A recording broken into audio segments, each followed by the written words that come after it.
পুরো মধ্যপ্রাচ্য জুড়ে বাজছে তৃতীয় বিশ্বযুদ্ধের দামামা। আর এই যুদ্ধের দামামার মধ্যেই আমাদের হাতে এসে পৌঁছেছে গুরুত্বপূর্ণ আন্তর্জাতিক সংবাদ। শুরুতেই জানিয়ে দিব এই সংবাদগুলোর শিরোনাম, এরপরেই থাকবে বিস্তারিত। যুদ্ধবিরতিতে ব্যর্থ হলেই ইরান হিজবুল্লাহর হামলা, উদ্বিগ্ন গ্যালন্ত। এরপরেই জানাবো লোহিত সাগরে হুতিদের ঠেকাতে যুক্তরাষ্ট্রের নেতৃত্বে বাহিনী গঠন। এদিকে মিশর সফরে ব্লিংকেন আঞ্চলিক যুদ্ধের আশঙ্কায় উদ্বেগ প্রকাশ করলেন প্রেসিডেন্ট সিসি। এরপরেই জানাবো আলহামদুলিল্লাহ, ইসরায়েলে 135টি ক্ষেপণাস্ত্র ছুড়ে ইসরায়েলকে গুড়িয়ে দিল হিজবুল্লাহ। আরও জানিয়ে দেব তুরস্ক পারমাণবিক কেন্দ্রে হামলার পরিকল্পনা, বড় বিপর্যয়ের আশঙ্কা। শুনছিলেন সংবাদ শিরোনাম, এবারে বিস্তারিত। তবে তার আগে আপনি যদি ইরান ও হিজবুল্লাহর হামলাকে সমর্থন করে থাকেন তাহলে কমেন্টস বক্সে ইয়েস লিখে জানিয়ে দিন আপনার মতামত। আর যদি ইসরায়েল ও ইহুদিবাদী যুক্তরাষ্ট্রকে দৃঢ়তার সঙ্গে ঘৃণা করে থাকেন তাহলে ভিডিওটিতে একটি লাইক দিয়ে সম্পূর্ণ ভিডিও দেখার অনুরোধ রইল।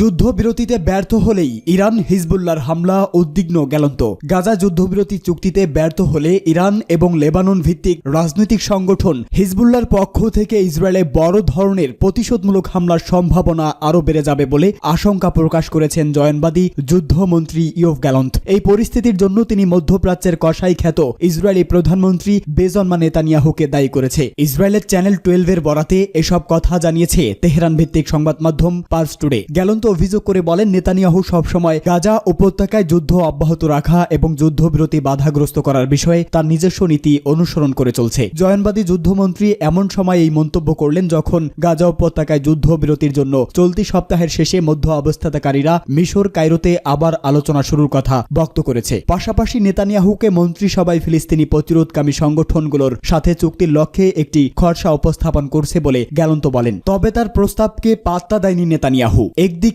যুদ্ধবিরতির আলোচনা চললেও অন্যদিকে ঠিকই গাজায় গণহত্যা অব্যাহত রেখেছে দখলদার ইসরায়েল বাহিনী।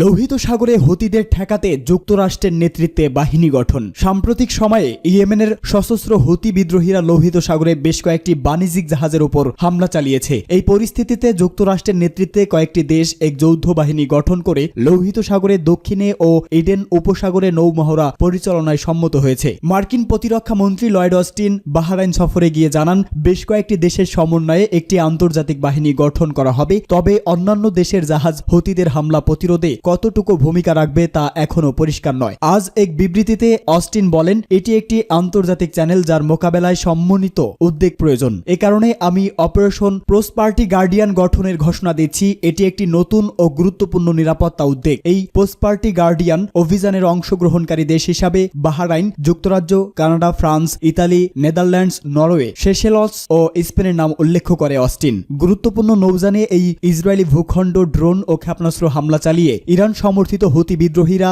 ইসরায়েল হামাস সংঘাতে যুক্ত হয়েছে। মার্কিন কেন্দ্রীয় কমান্ড সেন্টকম এক বিবৃতিতে জানিয়েছে, লোহিত সাগরে হুতিরা দুটি বাণিজ্যিক জাহাজে হামলা চালিয়েছে। রাসায়নিক উপকরণ ও তেলবাহী ট্যাঙ্কার সোয়ান আটলান্টিকে ড্রোন ও জাহাজ বিধ্বংসী ক্ষেপণাস্ত্র হামলা চালানো হয়। প্রায় একই সময় পৃথক এক ঘটনায় মালবাহী জাহাজ MSC ক্লারা পানিতে বিস্ফোরণের ঘটনা জানায়। তবে উভয় ঘটনায় কোনো হতাহতের খবর পাওয়া যায়নি। হুতি মুখপাত্র ইয়াহিয়া সারেয়া দুই জাহাজে হামলার বিষয়টি নিশ্চিত করেন। তিনি জানান, জাহাজে ক্রুদের সঙ্গে যোগাযোগের প্রচেষ্টা ব্যর্থ হওয়ার পর তারা ড্রোন ব্যবহার করেন। হুতিরা ইসরায়েলগামী সব জাহাজকে লক্ষ্য করে হামলা করার অঙ্গীকার করেছে। এক্ষেত্রে জাহাজটি কোন দেশের তা আঞ্চলিক যুদ্ধের আশঙ্কায় উদ্বেগ প্রকাশ করল প্রেসিডেন্ট সিসি। মার্কিন পররাষ্ট্রমন্ত্রী অ্যান্টনি ব্লিংকেনের মধ্যপ্রাচ্য সফরের অংশ হিসাবে মিশর গেছেন এবং দেশটির প্রেসিডেন্ট জেনারেল আবদেল ফাতাহ আল সিসির সাথে বৈঠক করেছে। বৈঠকে প্রেসিডেন্ট সিসি গাজা যুদ্ধ নিয়ে উদ্বেগ প্রকাশ করে বলেন, এখন ইসরায়েল ও হামাসের মধ্যে যুদ্ধবিরতি প্রতিষ্ঠা করা না গেলে পুরো মধ্যপ্রাচ্যে যুদ্ধ ছড়িয়ে পড়তে পারে, যা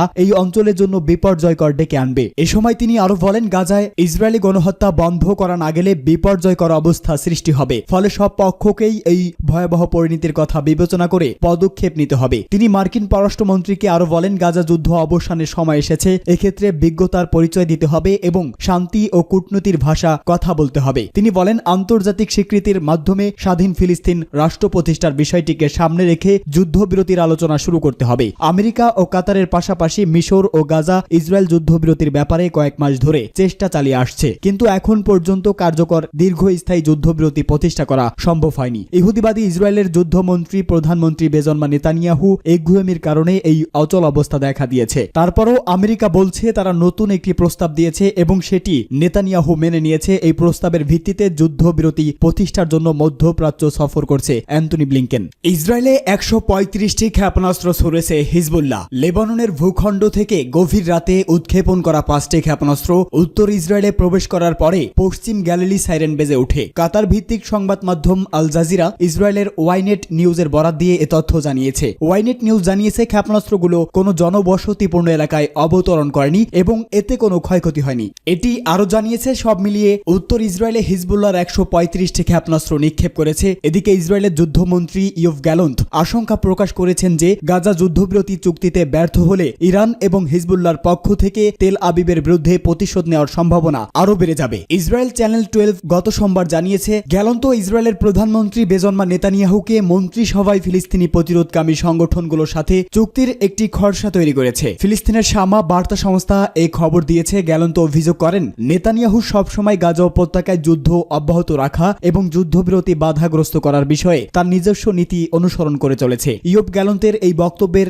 এমন সময় এলো যখন গাজা উপত্যকায় যুদ্ধবিরতির জন্য এই সপ্তাহের শেষের দিকে কায়রোতে আবার আলোচনা শুরু হওয়ার কথা রয়েছে। মধ্যপ্রাচ্য সফরে থাকা মার্কিন পররাষ্ট্রমন্ত্রী অ্যান্টনি ব্লিংকেন ঘোষণা করেছেন যে আমেরিকার যুদ্ধবিরতির পরিকল্পনা ইসরায়েল মেনে নিয়েছে। এখন হামাসকে একই কাজ করতে হবে। এর আগে ফিলিস্তিনিরা মার্কিন পরিকল্পনাকে ইসরায়েলের প্রতি ওয়াশিংটনের পক্ষপাতিত্বের অভিযোগ তুলে তা প্রত্যাখ্যান করে। সূত্র আল জাজিরা। তুরস্ক পারমাণবিক কেন্দ্রে হামলার পরিকল্পনা, বড় বিপর্যয়ের আশঙ্কা। রুশ সীমান্তবর্তী তুরস্ক অঞ্চলের পারমাণবিক বিদ্যুৎ কেন্দ্রে ইউক্রেন হামলা চালানোর পরিকল্পনা করছে বলে অভিযোগ করেছে মস্কো। একই সাথে পুতিন প্রশাসন হুঁশিয়ারি উচ্চারণ করে বলেছে, ওই স্থাপনায় কোনো হামলা হলে রাশিয়া তার কঠোর জবাব দিবে। ইউক্রেন ভিত্তিক সংবাদ মাধ্যম দ্য কিয়েভ ইন্ডিপেন্ডেন্টের এক প্রতিবেদনে বলা হয়েছে, রাশিয়ার প্রতিরক্ষা মন্ত্রণালয়ের বিবৃতিতে পারমাণবিক বিদ্যুৎ কেন্দ্রে হামলা চালানোর বিষয়ে অভিযোগ করা হলে একদিন আগে অর্থাৎ ইউক্রেনের পররাষ্ট্র মন্ত্রণালয় খারিজ করে দিয়েছে। প্রতিরক্ষা মন্ত্রণালয়ের ওই বিবৃতিতে বলা হয়েছে, ইউক্রেন তুরস্ক পারমাণবিক বিদ্যুৎ কেন্দ্রে হামলা চালানোর পরিকল্পনা করার পাশাপাশি এ ধরনের একটি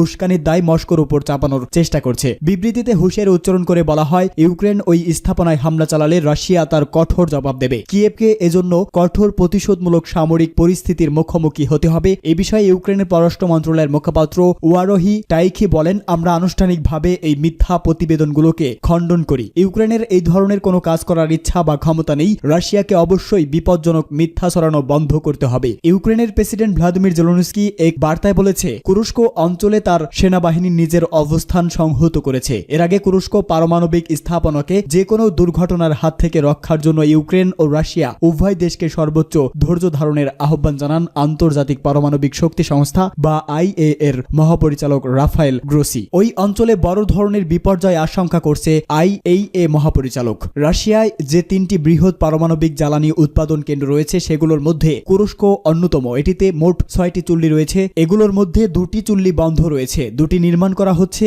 এবং অবশিষ্ট 2টি পূর্ণমাত্রায় জ্বালানি উৎপাদন করছে।